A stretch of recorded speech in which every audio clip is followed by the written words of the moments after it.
Israeli হামলায় প্রতিনিয়ত পাওয়া যাচ্ছে ফিলিস্তিনের হাজারো নিরপরাধ মানুষের মৃত্যুর সংবাদ। ফিলিস্তিনের রাষ্ট্রপ্রধান হিসেবেও যেন কাঠের পুতুলের মতো নিশ্চুপ হয়ে থাকতে হচ্ছে মাহমুদ আব্বাসকে। প্রতিবাদ করলেই নেমে আসছে একের পর এক নিষেধাজ্ঞার খড়গ। বর্তমানে ঠিক এমন পরিস্থিতিতেই পড়েছেন ফিলিস্তিনি প্রেসিডেন্ট।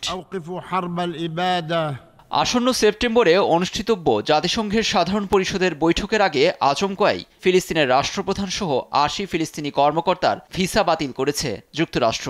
শুক্রবার যুক্তরাষ্ট্রের তরফ থেকে তথ্যটি জানা গেছে। ফলে সাধারণ পরিষদের অধিবেশনে ফিলিস্তিনের প্রতিনিধিত্ব পড়েছে অনিশ্চয়তায়। এতে করে ফের বিতর্কে মুখে পড়েছে যুক্তরাষ্ট্র।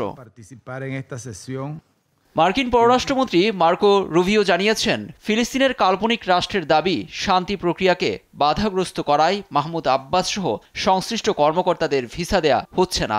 আমেরিকার সিদ্ধান্তকে স্বাগত জানিয়েছে ইসরায়েল। তবে ফিলিস্তিনের জাতিসংঘ প্রতিনিধি রিয়াদ মানসুরের মতে মার্কিন পদক্ষেপটি জাতিসংঘ সদর দপ্তর চুক্তি এবং আন্তর্জাতিক আইনের সঙ্গে সাংঘর্ষিক। এদিকে জাতিসংঘের মুখপাত্র স্টিফেন দুজারিক যুক্তরাষ্ট্রের সঙ্গে আলোচনার কথা জানিয়েছেন।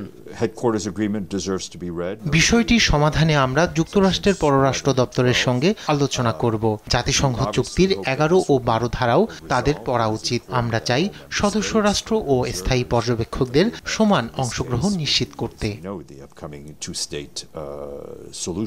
গেল কয়েক মাস ধরেই যুক্তরাজ্য, ফ্রান্স, কানাডা, অস্ট্রেলিয়া সহ ফিলিস্তিনকে স্বীকৃতি দেওয়ার কথা বলে আসছে। অধিবেশন শুরুর আগেই ফিলিস্তিনি রাষ্ট্রপ্রধানের সঙ্গে ফ্রান্স ও সৌদি আরবের বৈঠকের বসার কথাও জানা যায়। ধারণা করা হচ্ছে, স্বাধীন রাষ্ট্র হিসেবে ফিলিস্তিনের উত্থানে বাধা দিতেই এমন বিতর্কিত সিদ্ধান্ত নিল যুক্তরাষ্ট্র। নিউজ ডেস্ক, দেশ টিভি।